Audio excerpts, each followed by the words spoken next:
Very good evening. You're watching NDTV with me, Rishika Barua. This is the show where we take your questions on the coronavirus. You can call us on that number flashing on your screens. As usual, we'll be joined by a panel of expert doctors who will answer all of your questions. With me on the broadcast this evening, Dr. Aftab Khan. He's a senior interventional cardiologist and director electrophysiology at the Apollo Gleneagles Hospital. He's joining us from Kolkata. Dr. Kaushik Pandit. He's a chief consultant endocrinologist with the Bellevue Clinic Fortis Medical Center. He is also joining us from Kolkata this evening. Appreciate you, doctors, for being with us, for sparing the time of day to take on the questions. I want to begin, take the liberty to ask you the first question this evening, which is on the new study that is now out, which reaffirms the fact that men are more vulnerable to the coronavirus. They're not just more susceptible to get the virus, but could also get a bout of infection that could be worse than women. This is a study that is attributed due to the presence of an enzyme. Dr. Khan, would you like to take that on first and elaborate a little more on what this study tells us? Yeah, I think we need to understand that this is a new virus for us, and worldwide we are still learning to understand how this virus affects our body. So there are a lot of theories that are now being propagated to understand which groups are more susceptible for this disease. And one of the groups that we talked about is that there was a gender differentiation. Men were more likely to be affected by this virus as compared to the women. And one of the theories that has been propagated has been the fact that there's an enzyme which is known as an ACE or angiotensin converting enzyme 2, which is found in the lung tissue. And it's hypothesized that this virus affects the ACE enzyme receptor, and this receptor being more in the men, and that is the reason possibly why men are more susceptible than women. But coming back to the main point, there is an enzyme that we are talking about. This enzyme also exists on the heart tissues. And people who have heart failure, they take a medicine which is known as an ACE receptor inhibitor. Okay. So when you're taking this inhibitor, this in fact protects your heart from heart failure. So the concern for this disease was that basically when you're using this medicine for heart failure, are you increasing your susceptibility to a COVID infection? Right. So it was found that yes, because of the fact that you have more of ACE inhibitor, you are more at risk. But by taking this medicine, we do not put you at a higher risk for having an COVID infection as compared to people who are not taking this medicine.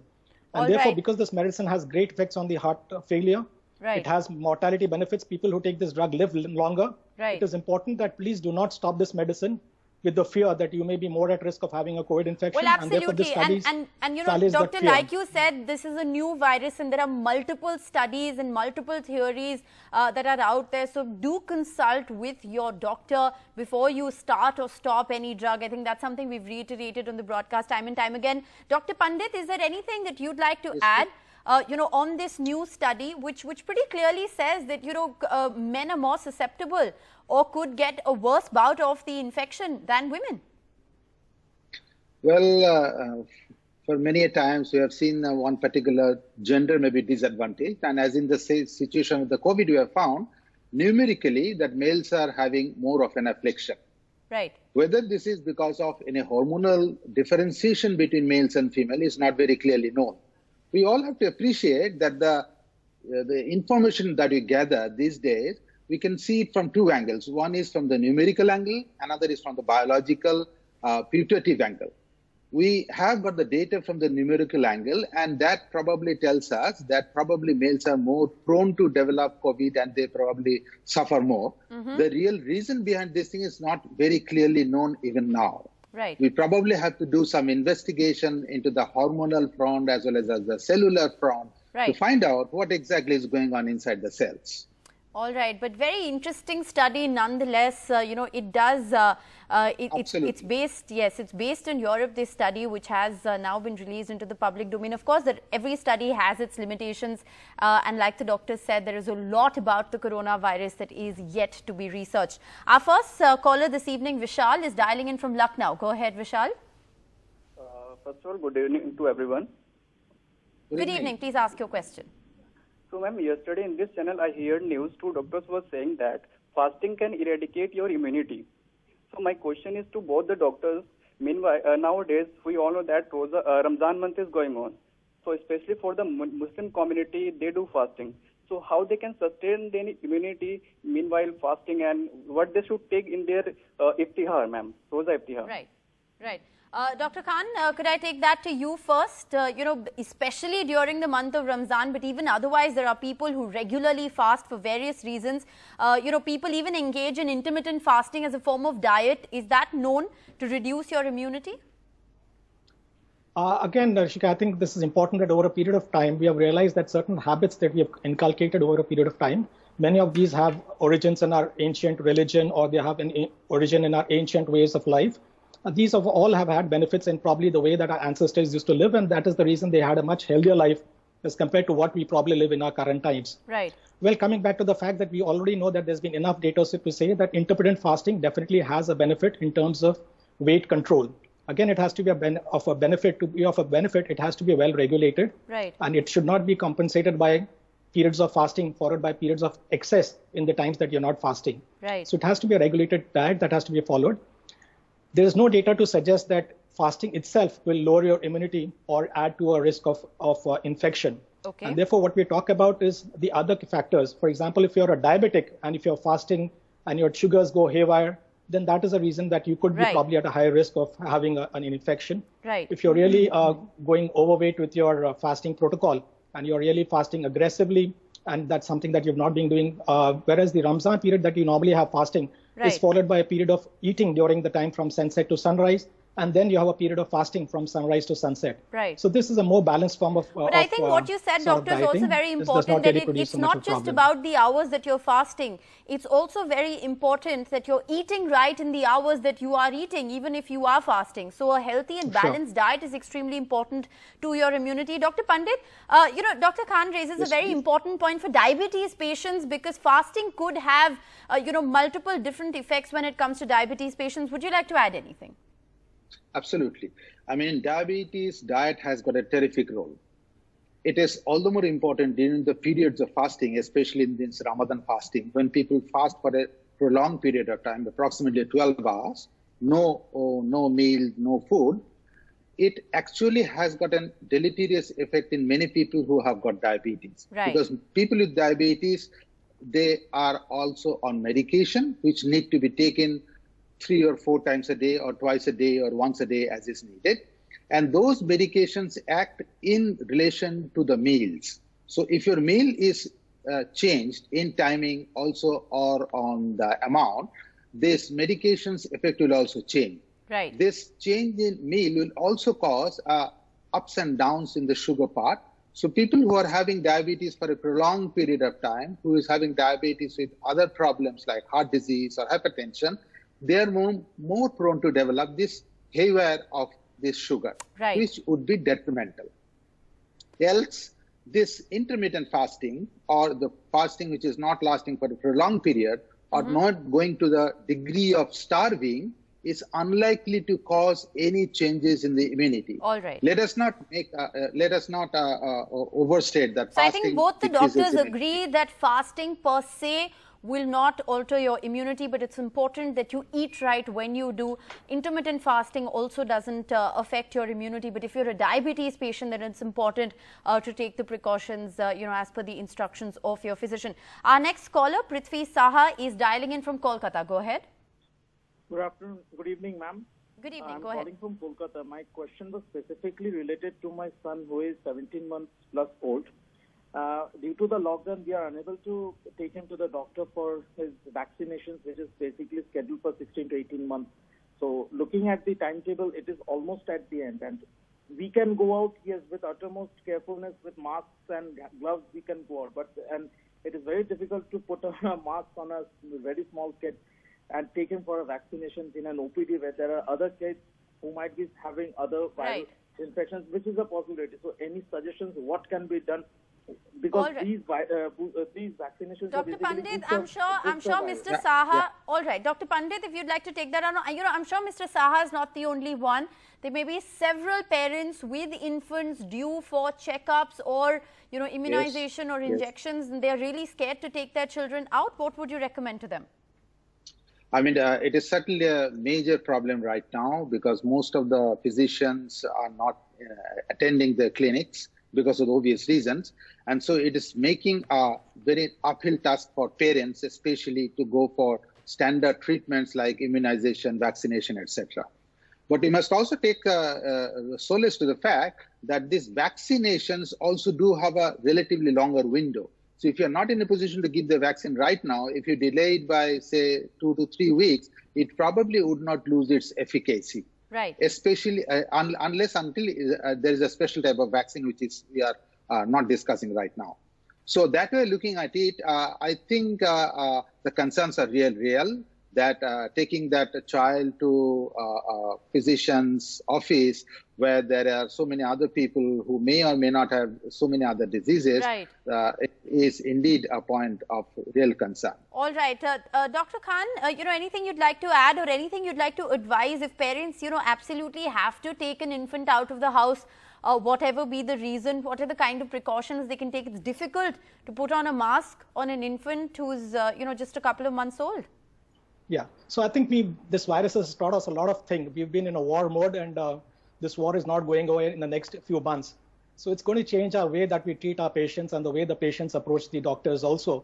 Unless it's a real essential, we would really are requesting patients to not come to the hospital and sort of expose themselves or to their near and dear ones to this infection. So if something that can be taken without visiting the hospital, and now the government of India has made teleconferencing a norm now. So most of the consultations can be done without visiting the doctor through a teleconferencing system. If at all it is really needed that the patient be seen by the doctor, it's always better that they take a consultation from the doctor or take an appointment. So that based, of course, on the severity of the case or the absolute need, don't take an infant out of the house. Try and do it over the phone if you can. And if you absolutely have to, then do it in consultation with your doctor. Mausami, our next caller, is also dialing in from Kolkata. Go ahead. Please. Yes. Can I go ahead? Go ahead. Ask your question. Yes. My question is that in the foreseeable future, at least for the next 1 year or so, I suppose we will be having to take precautions, even if the lockdown is lifted. Does that mean I will not be able to meet my son and daughter-in-law who work in Pune, or my sister who is in Bombay? Right. I mean, can we never meet our family members then? So I think your question, Mausami, if I understand it, is pertaining to travel. Dr. Khan, would you like to take that on? Travel is going to be difficult. It's going to be challenging.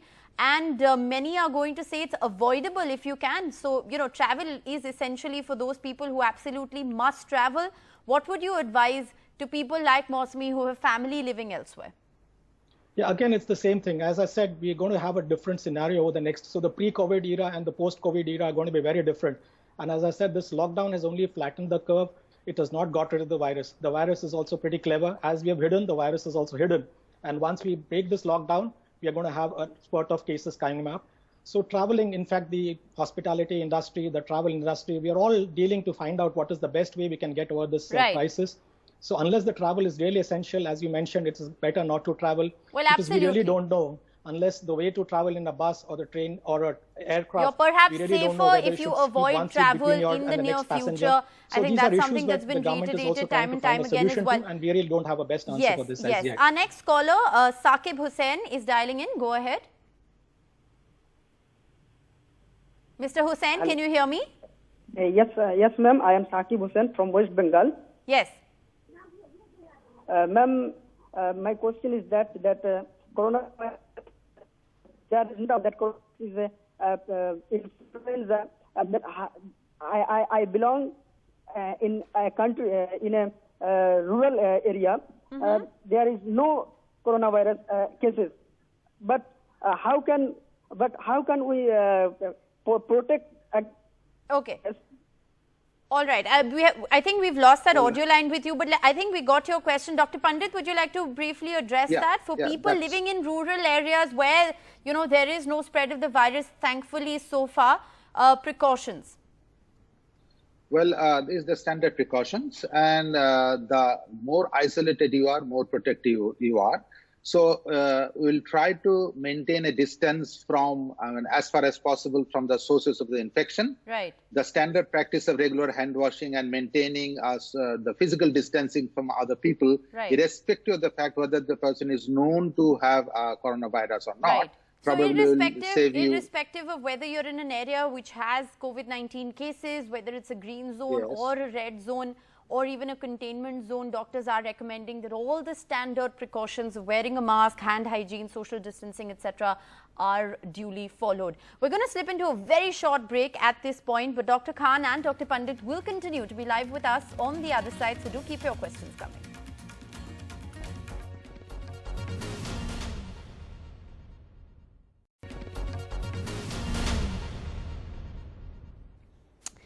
Welcome back. You're watching NDTV. We have both our doctors, Dr. Khan and Dr. Pandit, who continue to be live with us from Kolkata. We have our next caller, Amit Kumar, on the phone line. Go ahead. Hello, आपका क्या सवाल है अमित जी? बोल रहे हैं ना कि हम पंडित जी का पेशेंट हैं, तो हम कुछ दिन पहले माने ये लॉकडाउन में मेरा थोड़ा तबीयत तो गड़बड़ हो गया, तो हम शुगर टेस्ट करवाएं, फास्टिंग तो किया ने बोला, लोकल डॉक्टर बोला पीपी करवा लो, तो पीपी 226 निकला। तो उस दरमियान हमको एक मेडिसिन दिया, मेडिसिन खाने के बाद हमको और लग रहा कि शुगर बढ़ गई, घट गया। तो हम सरकारी हॉस्पिटल गए, तो वो बता रहा था कि इमरजेंसी में गए, तो इमरजेंसी आपका सवाल क्या है अमित जी? सवाल यही है कि मेरा शुगर तो डाउन हो गया। All right.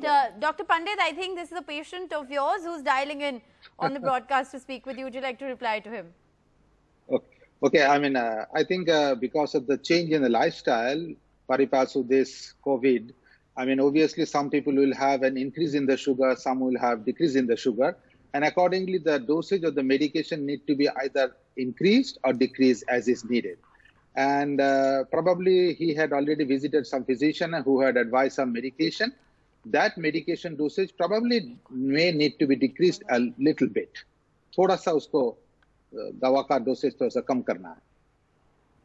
All right. So, at a time like this, I think the other big question that arises is, accessibility to your routine doctor. Yeah. I think that's one of the problems that your patient faced as well, Dr. Pandit. Let me take this to Dr. Khan.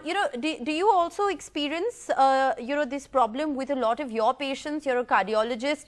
They presumably are heart patients who come for regular checkups. Yeah. Many patients not finding, accessibility to their regular doctors. This is also a very big problem.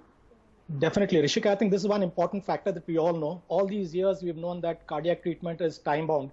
If you reach a hospital with a heart attack within a particular period of time and you receive treatment within a specified period of time, your outcomes are going to be very different. Now, what is happening is because of the fear of contacting a COVID infection whilst in the hospital, patients are dealing the symptoms till the time that they're really reaching a stage when things are beyond control. So I think this is something that we need to understand. COVID, even though it is an infectious disease, we need to understand that 85% of people get away with a minor infection. So I don't think so. This is a disease which should be scaring us not to come to a hospital, because not coming to a hospital may end you with a disease which is or a treatment which could go very delayed, and your outcomes can be very different. So you may have an outcome which is worse, not because of COVID, but because of an untreated illness which you have delayed coming to the hospital because of the fear of COVID.